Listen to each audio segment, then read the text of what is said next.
Muli po, isang mapagpalang umaga po sa ating lahat. Welcome to our Day by Day Jesus Celebration dito sa bulwagan ng Panginoon, Juan Ayala East Tower. Tuwing linggo, sabihan natin, parang laging may reunion. Laging may handa at lagi po tayong busog sa kwentuhan at kaliwanagan sa ating buhay at pananampalataya. It is always a blessing to see each other and spend quality time with the Lord. Purihin ang Diyos nang dahil sa ating pagsasama-sama at pagtitipon-tipon, tayo ang bulwagan ng Panginoon. Isang malakas na palakpak po para sa ating Diyos kataas-taasan. Sama-sama po nating pasalamatan ng Diyos para sa last Sunday of the month of July. Purihin ang Diyos para sa lahat ng kanyang pag-iingat at pagpapala. Simulan na po natin ang ating Jesus Celebration. Kaunting paalala lang po, punahan po natin ang mga upuan dito sa harapan para magkaroon ng lugar ang lahat. Let's fill up the vacant seats in front. Ilagay po natin ang mga phones sa silent mode bilang paggalang sa ating kapwa na nais ng katahimikan. Pakibigyan ng mauupuan ang ating mga nakakatanda, mga buntis at may kapansanan nating kapatiran. Let's give them space so everyone can enjoy our Jesus celebration. Alamin po natin ang mga stair exits na malapit po sa inyo upang makalabas tayo ng kalmado kung sakaling kinakailangan nating mag-evacuate sa oras ng emergency. Now let us start our worship service.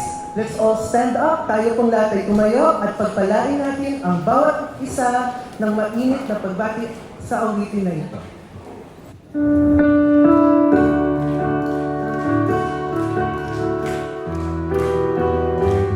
I love the thrill that I feel when I get together with God's wonderful people.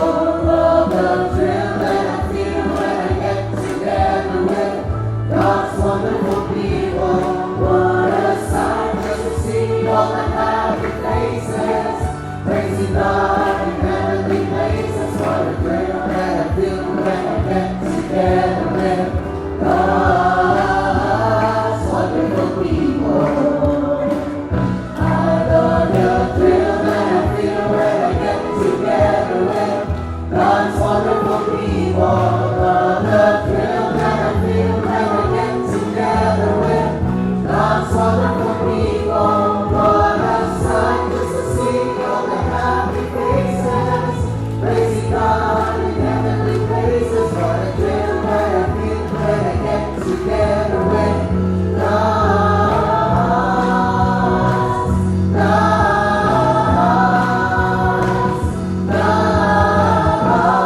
wonderful people. Maligayang pagdating. Together, let's celebrate Jesusness. Tayo pong lahat ay manalangin. Our Heavenly Father, our Most High God, we come together to lift up our praises and thanksgiving to you alone. We come together as one community and one family to celebrate your goodness and faithfulness in our lives. I also want to thank you, Lord, for our recent ministry at Concordia. May your light shine through us. Sa ilang saglit ng katahimikan, let us all be in one with the Lord. Itaas natin ang lahat ng papuri, pagsamba at pasasalamat.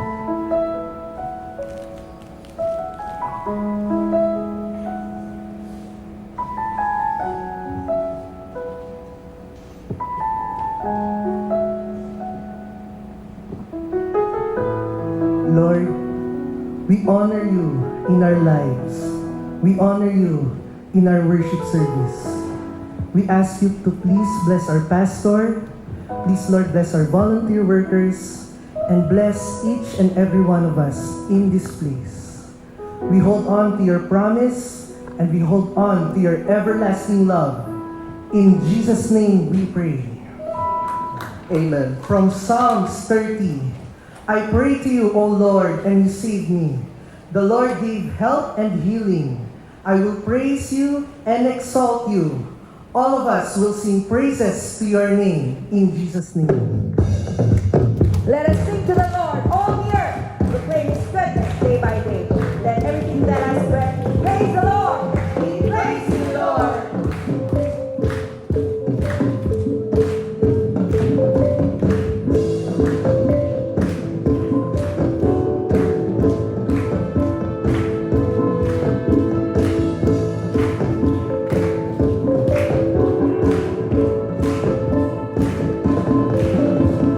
Praise in the valley, praise on the mountain, praise when I'm sure, praise when I'm doubting, praise when I'm numbered, praise when surrounded. 'Cause praise is the waters, your blessings come in. As long as I'm breathing, I've got a reason to praise the Lord, oh my soul. Praise the Lord, oh my soul. I'll praise when I feel it. I'll praise when I don't. Praise the Lord. Praise the Lord. I'll praise 'cause I know You're still in control. Praise the Lord. Praise the Lord. My praise is a message. It's more than a sound. Praise the Lord. Praise the Lord. My praise is the shout that brings sobering down. Praise the Lord. Praise the Lord. As long as I'm breathing, I've got a reason to praise the Lord. Oh, my soul, praise the Lord. Oh, my soul, I won't be quiet. My God is alive. How could I keep it inside? Praise the Lord. Oh, my soul.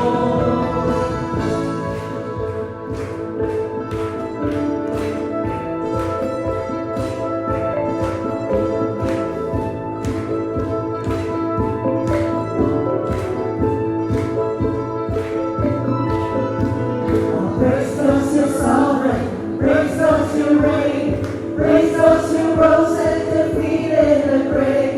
Praise those who are faithful, praise those who are true, praise those there's nobody greater than you. Praise those who are sovereign, praise those who reign, praise those who rose and defeated the grave. Praise those who are faithful, praise those who are true, praise those there's nobody greater than you. Praise the Lord, oh my soul. Praise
sa liwanag at buhay na inyong malayang ibinibigay sa amin.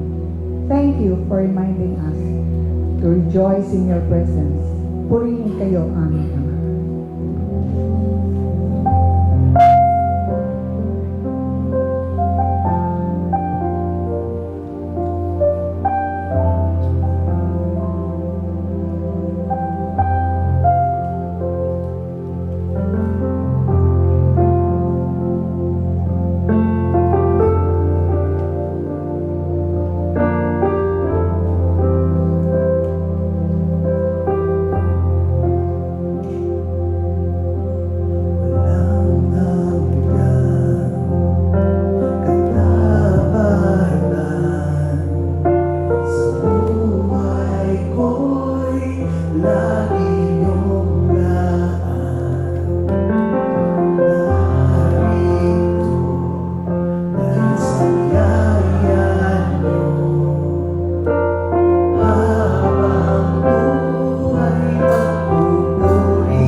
Father, we are excited to hear your words. Speak to us personally, Lord God. Be the center of your church and be the center of our lives and heart, Panginoon. We love you, Lord. In Jesus' name we pray. In Jesus' name. Sa pangalan ng Panginoong Yesus, pagpalain ang bawat isa ngayong umaga na ito. Prayer is a very important part of spiritual living. It is difficult to maintain a healthy spiritual life without prayer as a practice. Napakahalaga ng pananalangin, lalo na kung pinapahalagahan natin ang ating spiritual na pamumuhay at dapat naman pinapahalagahan ito. Apostle Paul, nagbigay siya ng payo sa naunang church, to the early church. Apostle Paul gave an advice noted in 1 Thessalonians chapter 5 verse 17. Ang sabi ni Apostle Paul, never stop praying.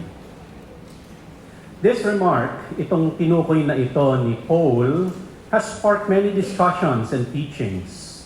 And in particular, nagtatanong tuloy ang marami, how can one pray without stopping? Posible ba na pray ka lang ng pray na hindi ka tumitigil? At napapaisip din dahil dito sa advice na to ni Apostle Paul, kasi one sentence lang, hindi naman niya inelaborate. Napapaisip din ng marami at maraming mga discussion tungkol dito, ano ba talaga ang panalangin? Paano ba talaga manalangin ng tuloy-tuloy? At yan mga kapatid, yan yung gusto ko sanang pag-usapan, sama-sama nating pag-isipan ngayong umaga.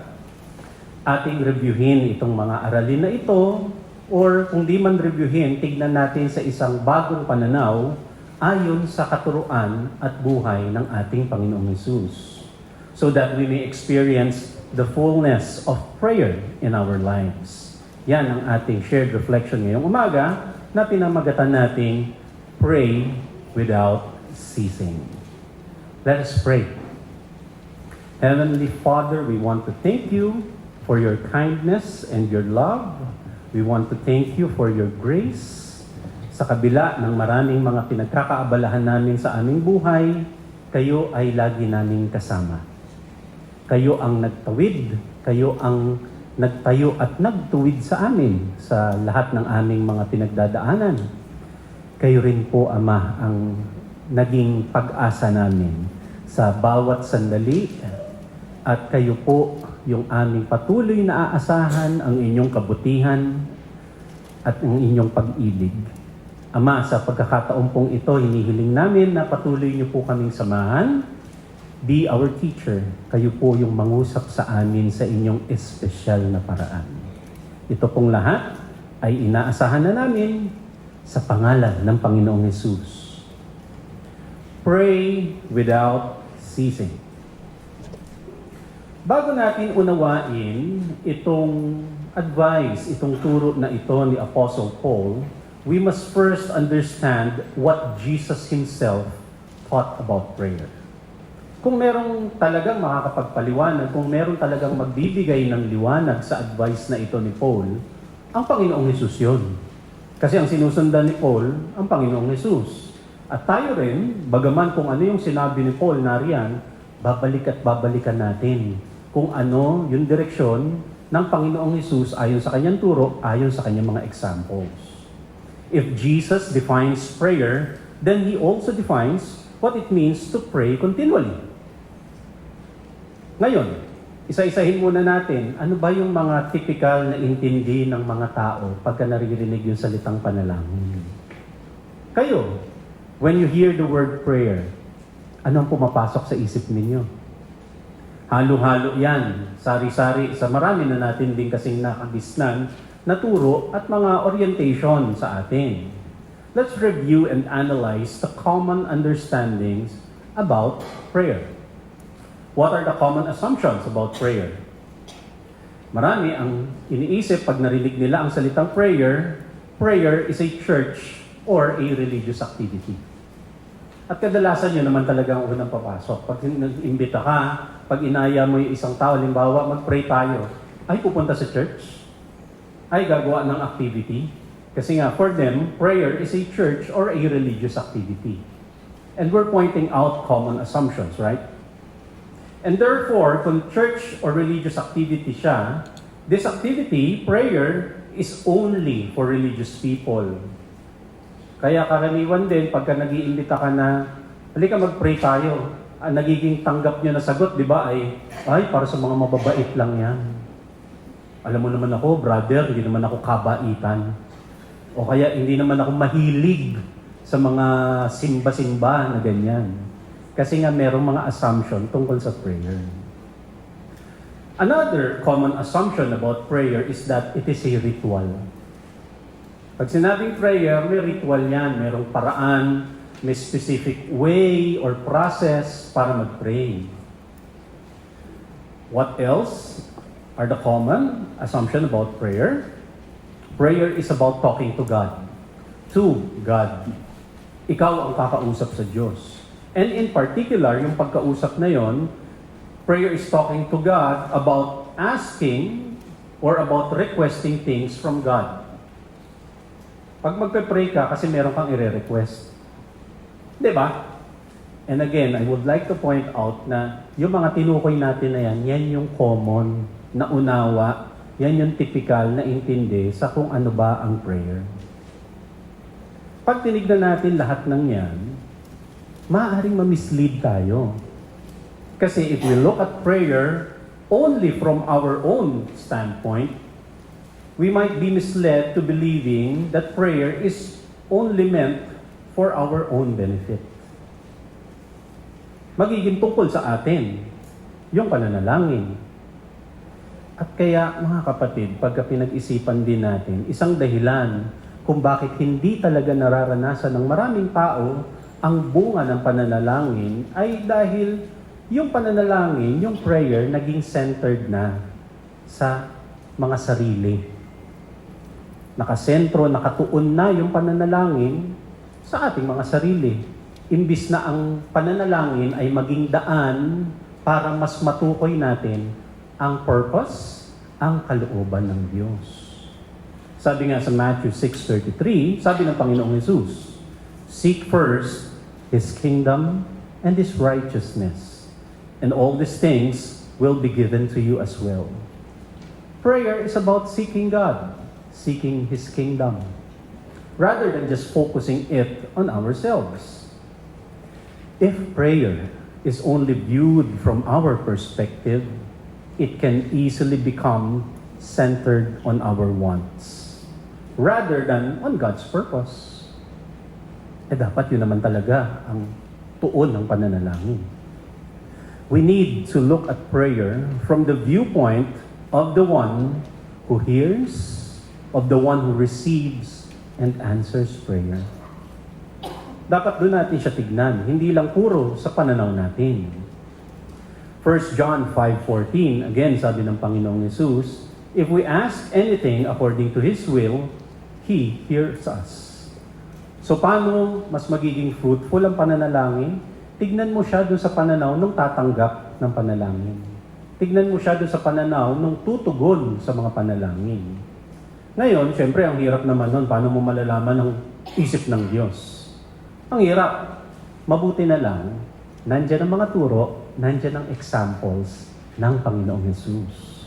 Because through Jesus, we will learn more about the Father.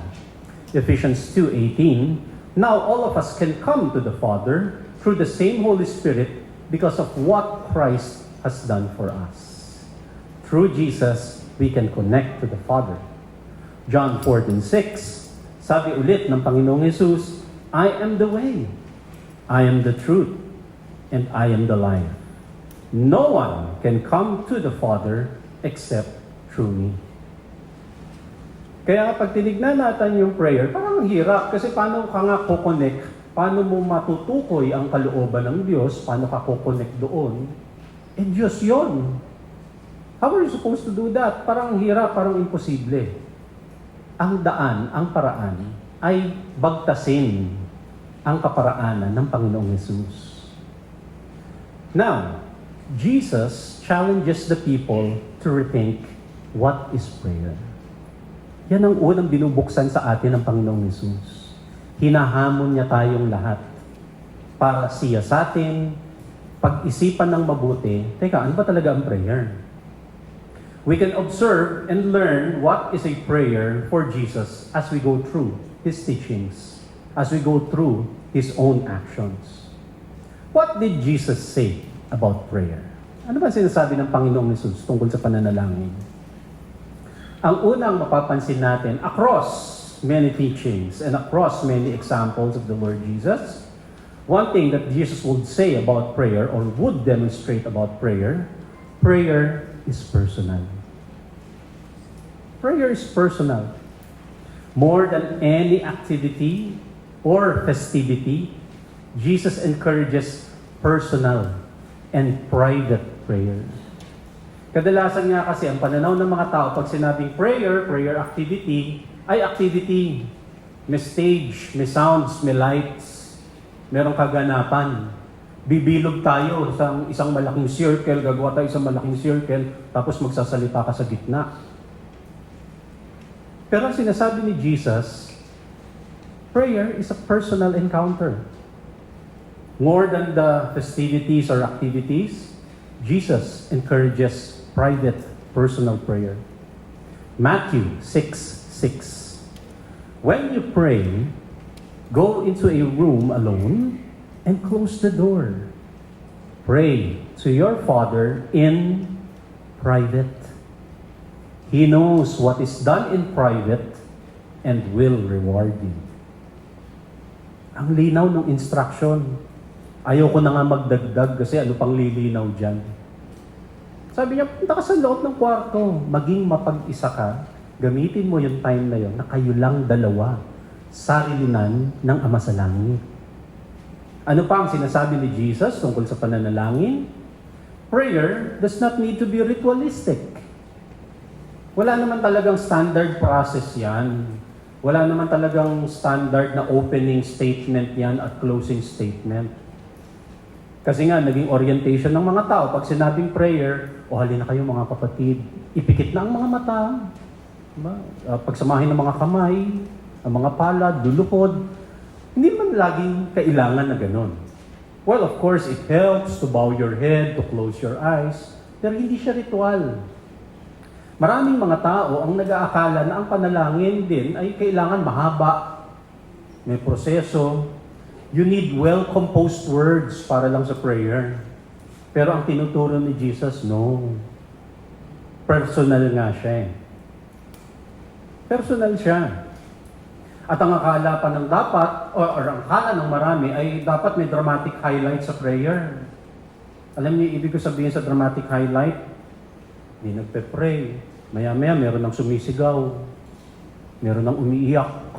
Meron ng tumatawa. Meron ng hinihimatay, etc. Yung parang laging gano'n, papunta sa climax, tapos merong inaasahan na mangyayari ang lahat. Of course, mga kapatid, if these expressions are from the bottom of the person's heart, edi okay yun. Wala namang problema doon. These are good. But, it can be problematic if people are already expecting na kasama yan sa routine ng prayer. So mag-i-start ng prayer, malumanay pa. Maya-maya, may umiiyak na. Meron nagagalit, may sumisigaw. Merong tumatalon, tumatawa, etc. etc.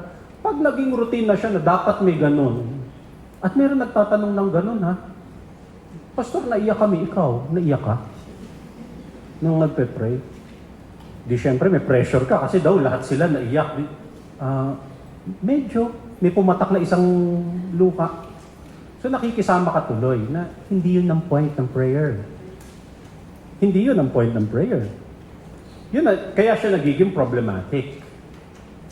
That Jesus would teach us or teaches us that prayer need not be ritualistic. Matthew 6:7. And when you pray, these are readings from Jesus, okay? When you pray, don't be like the people who do not know God. They say the same things again and again. They think that if they say it enough, their God will hear them. Ang linaw, again. Sabi niya, huwag kayong paulit-ulit. Na ang akala nyo habang inuulit yun ang inuulit, habang ginagawa nyong long speech, yung inyong mga prayer, akala nyo naman papakinggan kayo ng Diyos. If you will read between the lines, at sinasabi talaga ni Jesus dito, kung kilala mo ang Diyos, hindi siya ganyan. Hindi siya ganyan makipag-dialogue, hindi siya ganyan makipag-niig. Ang sinasabi ni Jesus, if you truly know God, you know that He looks at the heart. Alam na niya yung sasabihin mo bago ka pa magsalita. So para saan ang mahabang script? Para saan ang mga proseso at ritual na gagawin mo? Ang mahalaga yun nasa puso. Ano pa ang sinasabi ni Jesus tungkol sa prayer? Prayer is more than just asking God for things in life. If we will account for our prayers, ano ang malaking porsyento na umuubos doon sa prayer time ninyo? And I would bet na baka puro hingi yung umuubos sa oras ng pananalangin. Give me this, give me that, Lord, kailangan ko to, etc., etc., of the request. Pero Matthew 6:7-8, people who do not know or who do not know God think God likes to hear long prayers. Sabi pa ni Jesus, don't be like them. Your Father knows what you need even before you ask. Bago ka pa manghingi, sabi ni Jesus, alam na niya kung ano yung hihingin mo. Alam na niya kung ano yung kailangan mo. So, pag-isipan nga nating mabuti, pagka minus natin lahat ng mga request, ano pa kaya matitira sa prayer? Ang sabi ni Jesus, hindi yan tungkol sa request. Hindi yan tungkol sa mga puro supplications lang, mga hiling. Kaya mag-iisip din tayo, so ano ba talaga ang prayer? Ano ang dapat talagang lamanin ng pananalangin? And I would add that Jesus points out that prayer is actually connection. Prayer is appreciation. Prayer is alignment with the Father and His kingdom. Looking at Jesus, prayer is the time to better understand the heart of God and the essence of the kingdom of God. Yun ang talagang point ng prayer. Ang makipag-isang loob ka sa Diyos. Ang maramdaman mo, ma-feel mo na nasa loob ka ng kingdom. Prayer should enable us to look beyond ourselves and see the bigger picture of God's kingdom. Ang mahalaga sa pananalangin ay lumabas tayo sa ating mga sarili. Nang sa gayon makita-kita natin yung mas malaking picture na gustong ipakita ng Diyos. Ang mas malaking picture ng kaharian ng Diyos. In other words, prayer is not centered on us. But it is about knowing and understanding God, the Father of Jesus. Matthew 6:9-13. Napansin niyo, binagtas natin yung mga comments ni Jesus about prayer. At sa dulo nun, sabi niya, this then is how you should pray.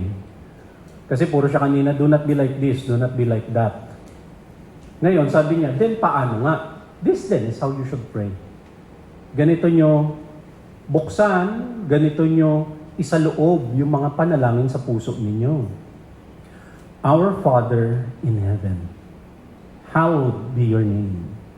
Your kingdom come, your will be done on earth as it is in heaven. Hallowed be your name. Unawain yung kanyang pangalan. Literally, ang sinasabi niya, gawin mong banal ang iyong pangalan. Pero ang gusto kong puntuhin dito, alam ba natin yung kahulugan ng kanyang pangalan sa buhay natin? Sabi pa ni Jesus, ang pagbubukas talaga niyan, ang pagsasaloob ng inyong sarili sa prayer, sisibulan niyo muna sa Our Father. Connection. Alam mo bang tatay mo yung kausap mo? Diyos siya, oo, pero tatay ang pag-address sa kanya. Father. Renew the connection, the relationship. And very importantly, doon sa konsepto ng pananalangin ni Jesus, it's about alignment. Aligning God's will unto our hearts. Nang sa gayon, mangyari dito sa lupa yung kanyang kalooban para sa langit. In light of understanding Jesus' teaching about prayer, balikan natin yung original na tanong. What does it mean to pray without ceasing? Ano ngayon ang talagang kahulugan? Ano yung tinutukoy ni Apostle Paul dun sa kanyang advice na continually pray, never stop praying? Pray by having a personal and private relationship with the Father. Ang pinupunto ni Jesus sa konsepto ng panalangin ay yung pakikipagniig sa Diyos Ama na nasa langit. Rather than encouraging prayer for publicity, ang gusto ni Jesus, privacy. Privacy gives focus. Pag wala ng ibang mga tao, pag wala ng ibang focus sa paligid, natutuon yung pansin mo doon sa talagang kausap mo.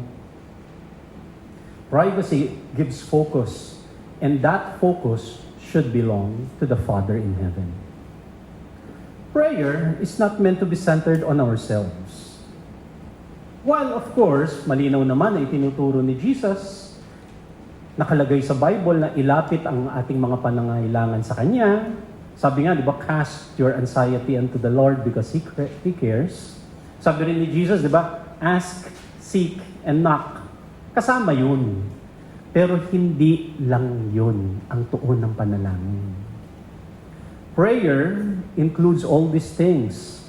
But, if we keep on focusing on ourselves throughout prayer, we may miss, or we may be missing what God wants to reveal to us during our time in prayer. Kaya wag lang puro hingi, wag lang puro hiling. Spend that time to dwell in the mind of God, think about what is in His heart. Kasi yung ganyang practice na puro hiling, puro tungkol sa inyo, sa atin, maaring ito yung dahilan kung bakit kulang sa liwanag ang mga panalangin. Dahil nakatuon tayo sa ating mga sariling daing, sobrang tuon sa mga pansariling hiling, mga sariling nais, sariling desisyon. Ang laman ng panalangin tuloy ay, pag titignan nyo nga, puro tungkol na sa sarili. Wala nang time, wala nang focus at intentionality to really dwell on what is in God's heart, in God's mind. James 4:3. Yet, even when you do pray, your prayers are not answered because you pray for selfish reasons. And I would add, self-centered reasons, self-oriented reasons. Selfish, hindi naman yan lagi yung parang ganid ka, greedy. No? Pero pwedeng self-centeredness, pwedeng self-orientedness, na puro ikaw yung nasa gitna. Kaya nga kanina, ang common assumption ng mga tao, talking to God. Eh di ba dapat ang communication, ang connection, two ways yon. Nasaan yung part na ikaw naman yung nakikinig? Nasaan yung part yung tayo, yung uma-absorb sa gusto niyang sabihin? What else could it mean according to Jesus, sa mga teaching ni Jesus? What does it mean to pray without ceasing? Pray by keeping your thoughts on God and godliness. Kasi nga, nangyayari dito sa lupa, yung kagaya ng nangyayari sa langit. But, mga kapatid, we must also clarify, kailangan nating tukuyin at linawin na magkaiba ang prayer, magkaiba yung nag-iisip ka lang. We must clarify that prayer is distinct from just thinking positive thoughts. Magkaiba yung dalawang bagay na yun. Kasi pag pinag-isipan natin, is it enough to just keep on thinking positive thoughts, tapos prayer na yun? Sapat na ba yun? Maaaring hindi. Bakit hindi? Kasi kung positive thoughts lang, as in literally positive thoughts lang, nag-iisip ka lang talaga, maaaring hindi ang sagot. Kasi hindi pa yung prayer dahil alam natin ang prayer may kasamang actions. So iba yung nag-iisip ka lang ng positive thoughts, iba yung kumikilos ka. And our actions are prayers. So, hindi siya equivalent lagi na nag-isip ka ng something positive ay prayer na yun. James 2:26, just as the body is dead without breath, so also faith is dead without good works. So hindi pwedeng nag-iisip ka lang ng positive thoughts. Dapat kumikilos ka. Prayer is not merely something that we think. Like faith, sabi nga ni James, it is meant to shape the way we live. Genuine faith and sincere prayer is also expressed through actions. Is it enough na nag-positive thinking ka lang? As in, positive thinking lang, tapos prayer na yon? Maari ring hindi. Bakit? Kasi maaaring yung ating mga sariling nasa isip, mga nasa isip natin, maaaring maging subjective. It could be subjective, and what may be positive to us personally is actually negative. Kasi subjective siya, baka sa'yo lang positive yon. Pero sa bigger picture, remember the bigger picture, sa pangkabuuan, teka, negative yan. Sa'yo lang positive yan. Kaya nga misleading yung positive thoughts, tapos i-assume mo kagad na prayer na yon. Thoughts are part of prayer. Mahalagang bahagi ng prayer ang ating kalooban, yung ating pag-iisip. Pero wag i-assume na yun na yun. As I have said, baka yung positive sa'yo actually negative pala sa bigger picture. Kagaya nitong case ng Luke 18:11-13. Pansinin niyo yung prayer ng Pharisee. Sa kwento ni Jesus, the Pharisee stood alone. So nasa temple yung eksena ng kwento ni Jesus. The Pharisee stood alone, away from the tax collector. When the Pharisee prayed, nagpe-pray yung Pharisee, take note. When the Pharisee prayed, he said, "O God, I thank you that I am not as bad as other people. I am not like men who steal, cheat, and commit adultery. I thank you that I am better than this tax collector na nasa tabi niya. I fast twice a week, and I give 1/10 of everything I get." Nag-pray si Pharisee, right? Yung prayer ni Pharisee, puno-puno ng positive affirmations. Sabi niya nga, "Praise the Lord, O my soul. Hindi ako kagaya ng mga makasalanan na nasa tabi ko. Buti pa ako." Sabi pa niyang ganon, di ba?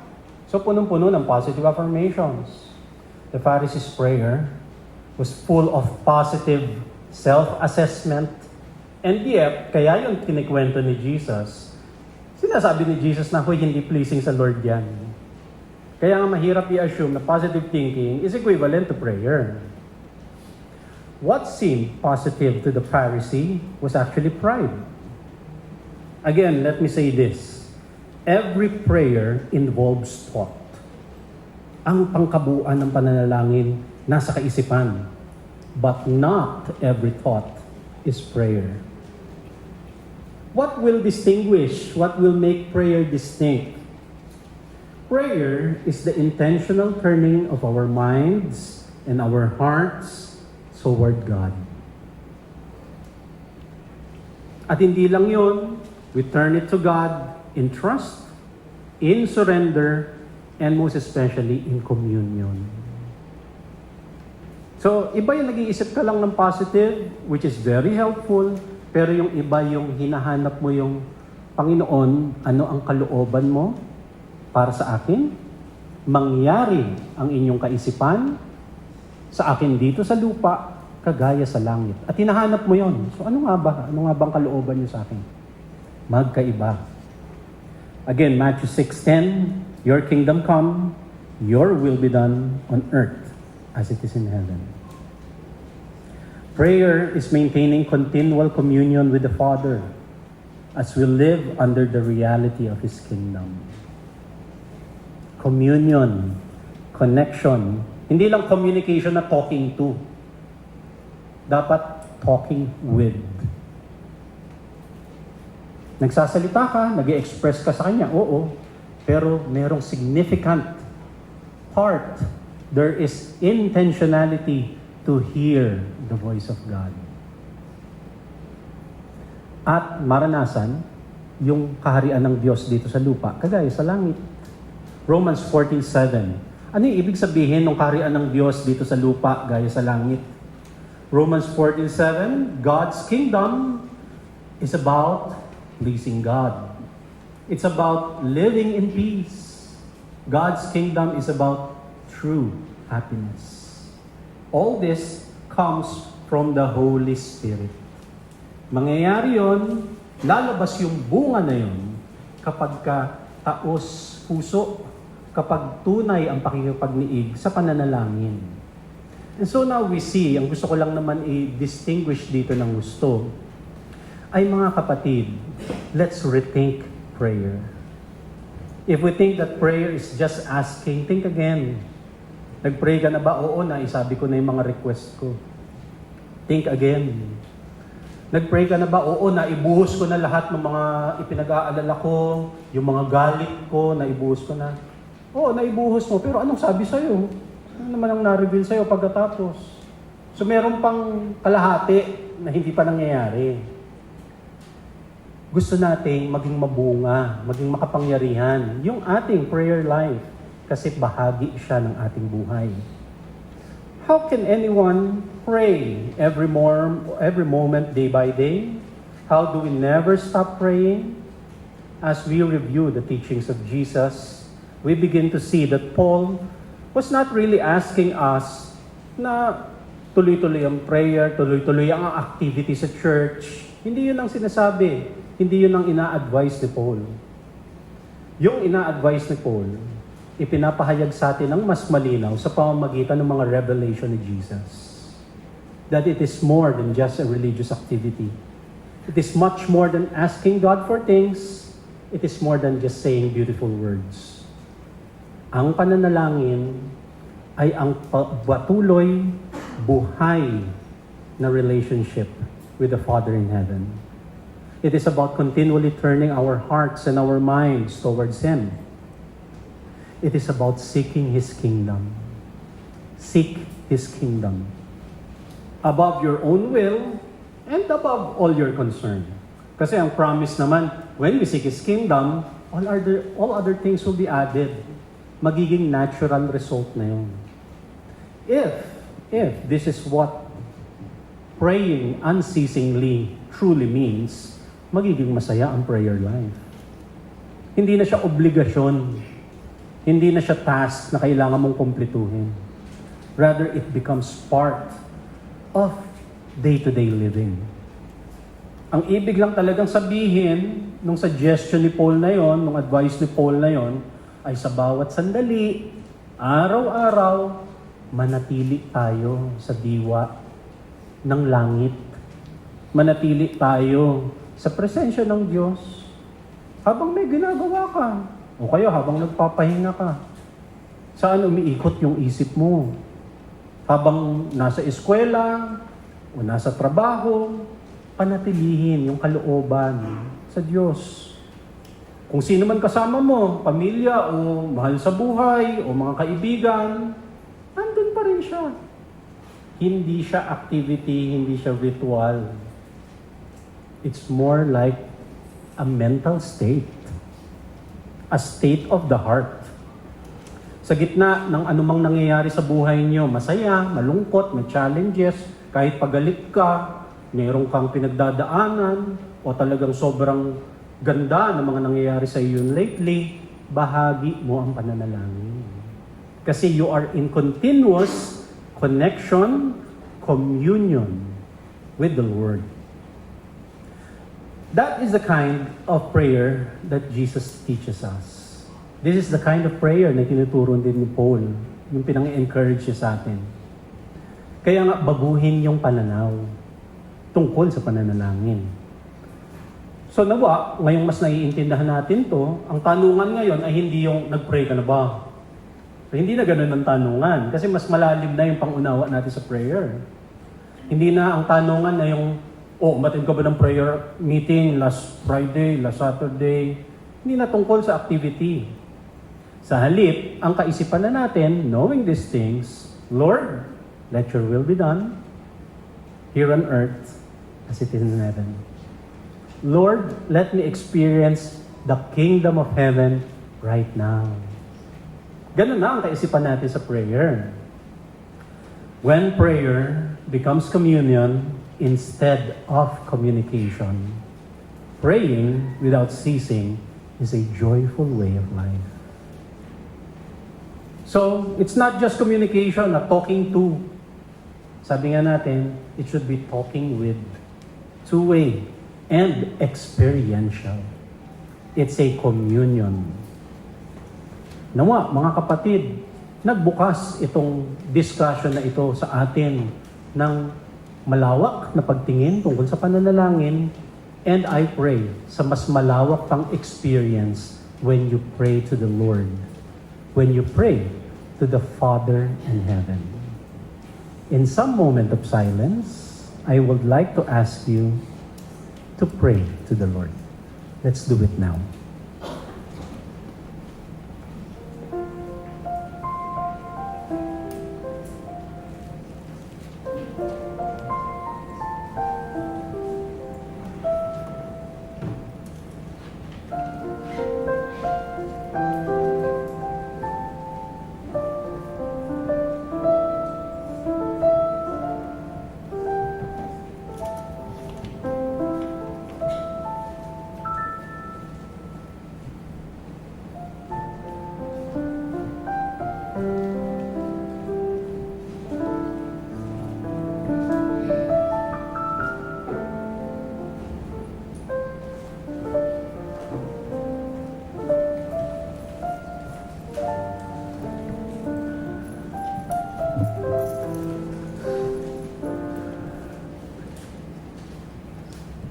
Panginoon Diyos, maraming salamat sa mensahe na aming narinig.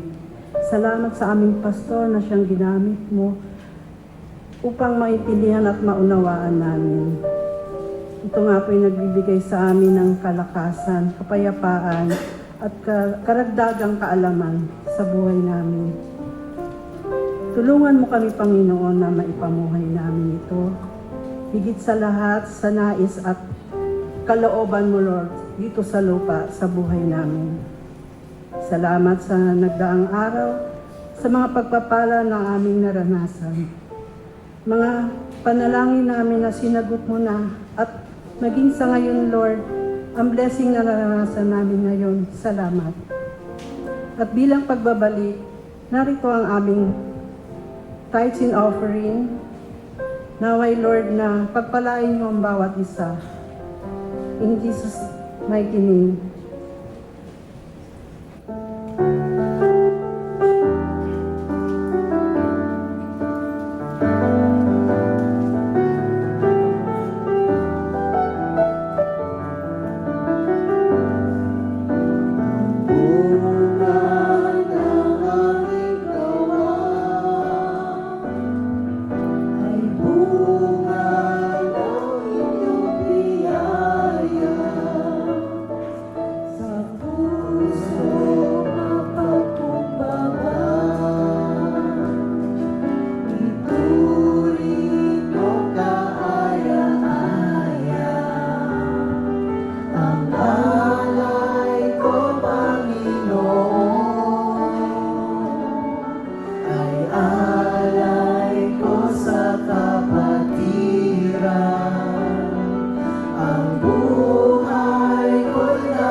Ang buhay ko'y nakatuon,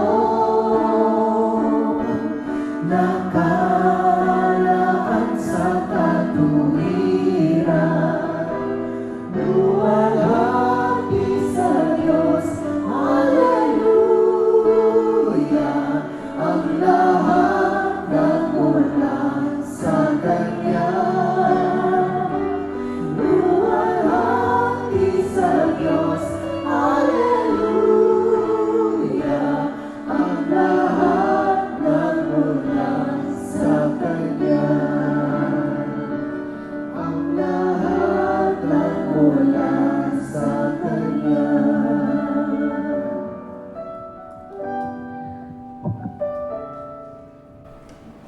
Purihin ang Diyos sa napakagandang mensahe na narinig natin sa umagang ito.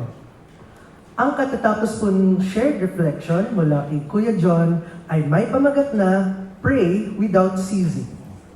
Kung kayo po ay napagpala sa messages, mainam na ibahagi ito sa ating mga kaibigan at mahal sa buhay.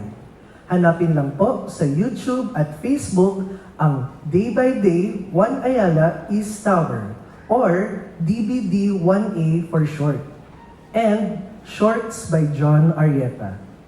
Mapapakinggan din ang mga messages ni Pastor Ed Lapis sa YouTube at Facebook. Hanapin lang po ang Day by Day Jesus Ministries. Isang mainit na pagbati ang ating ibinabahagi sa ating mga first-time attendees, guests, at mga balikbayan. Pagpalain po kayo ng ating Panginoon. Isang pagpapala ang makasama kayo. Mamaya po ay magkwentuhan pa tayo sa ating kwentuhan area sa ating munting salo-salo. You are all welcome to be part of our community into Jesus Christ. Para sa mga may nais makasama sa panalangin, bisitahin niyo po ang ating silid katahimikan sa inyong gawing kanan. Nakaantabay po ang mga prayer ministers natin para samahan kayo sa pananalangin. You may send your offerings and love gifts or donations through our official bank account. Ang ating bank account ay naka-flash po ngayon sa ating screen. Bisitahin po natin ang kaloob book table sa may gawing entrance para sa mga copy ng libro ni Kuya Ed Lapis at Kuya John Arieta. Hanapin lang po si Ate Charlotte and Ate Nona. Nagpapatuloy po ang Presiders Meeting para ma-organize ng husto ang ating ministry. Inaanyayahan ang lahat ng nais maging bahagi ng Presiders Ministry na makipag-ugnayan kay Ate Beverly o kay Kuya Manolet. Abangan ang pagbubukas ng ating special study for husbands and wives na pangungunahan mismo ng ating mga couples. Ito po ay sisimulan ngayong August tuwing 9 a.m. at 10 a.m. sa study at kwentuhan area. Makipag-ugnayan sa ating Couples Ministry Coordinator na sila Kuya Bio, Kuya Romeo at Ate Christy Cuevas para sa detalye. Tinatawagan po ang lahat ng mga magulang ng mga bata sa ating Junior Sunday School para sa isang meeting kasama ang ating mga volunteer teachers. Ito po ay gagawin pagkatapos ng ating Jesus Celebration sa conference room. Please see Ate Judith o kaya ang ating mga volunteer teachers para sa detalye. Magkita-kita po tayo next week, August 2, dito sa ating bulwagan, sa ating pamayanan, Day by Day 1 Ayala East Tower. 9 a.m. po ang ating studies and kwentuhan at 10 a.m. ang ating Jesus Celebration. For our last reminder, palaging maging alisto at tandaan ang ating mga emergency exits. Kung sa pagkakataon na may emergency at kailangan nating mag-evacuate sa ating worship hall, mag-assemble po tayo sa may tawid na EDSA. Bago po tayong magpangwakas na panalangin, panoorin natin ang special video presentation na ito para sa highlights ng ating anniversary outreach sa Concordia Orphanage and Children's Services. Isang malakas na palakpak po para sa ating ministry workers at isa pa pong mas malakas na palakpak para sa ating Diyos kataas-taasan. Be filled with the spirit of gratitude and inspiration as we watch this video. God bless us all.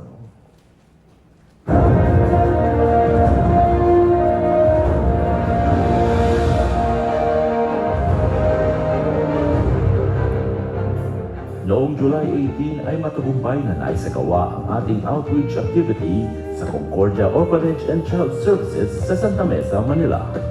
Ito ay ang ating espesyal na gawain bilang pagdiriwang sa ika-4 na anibersaryo ng Day by Day Juan Ayala East Tower. Nagbigay ng tulong ang ating pamayanan sa pamamagitan ng pagbabahagi ng school uniforms, toiletries, lunchbox at snack items para sa eskwelahan.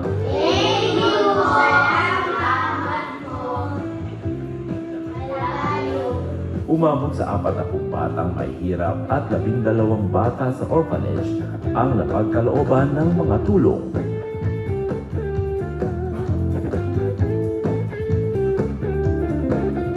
Tumanggap naman ng cash gifts ang mga staff ng Concordia Orphanage.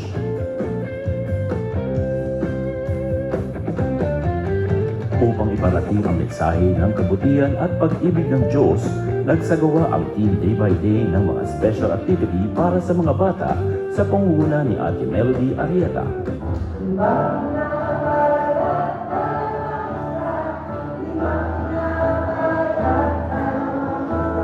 Kasabay sa gawain ito ang pagdiriwang ng kaarawan ng ating kapatid na si DJ Abad na lalong nagpasaya sa araw.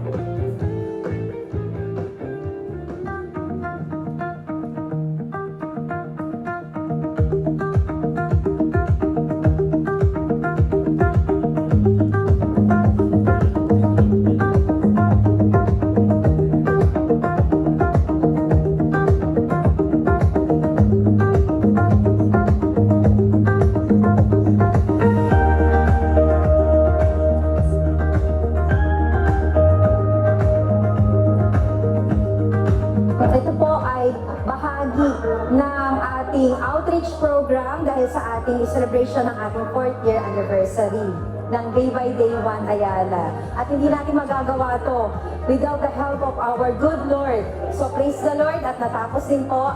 At syempre sa tulong at awa ng bawat isa. No? So maraming salamat sa ating Day by Day Juan Ayala pamayanan.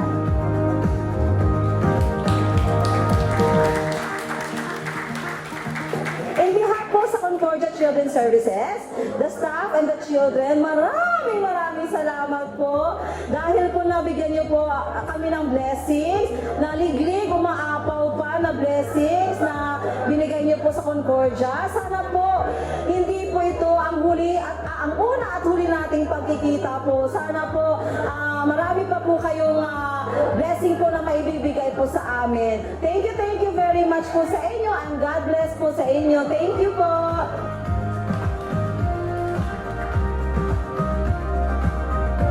Thank you po sa mga nagbigay po sa amin sa lahat ng mga gamit kasi po meron na po, lalo na po sa lunchbox kasi po meron na po ako magagamit sa school para po sa pambaon namin. Thank you po sa pinamigay niyo sa amin and God bless po sa inyo ng lahat. Maraming salamat po sa binigay niyo. Maraming salamat po sa mga blessing na binibigay niyo sa amin. More blessing to come pa po. Maraming salamat po sa inyong binigay na araw na ito at nagtipon-tipon tayo lahat dito. Thank you, Day by Day, Juan Ayala!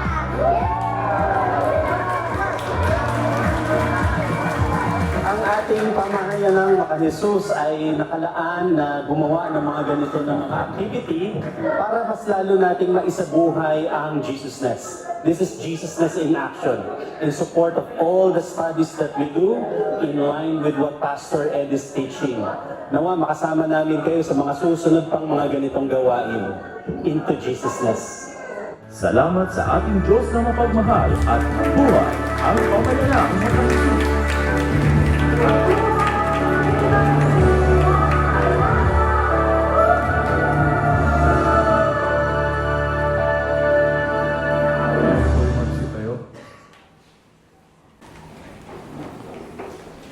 Aming Diyos, aming Ama.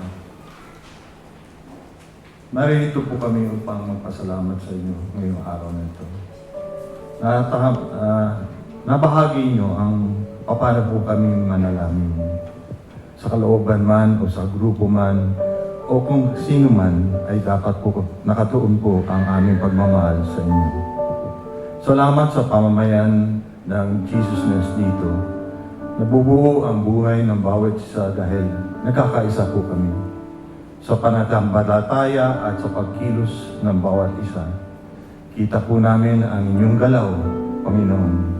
Naway ito pong pagmamahal niyo ang siyang gumabay sa amin sa araw-araw. Ito po ang aming samit dalangin sa pangalan ni Jesus. Amen.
Day by day.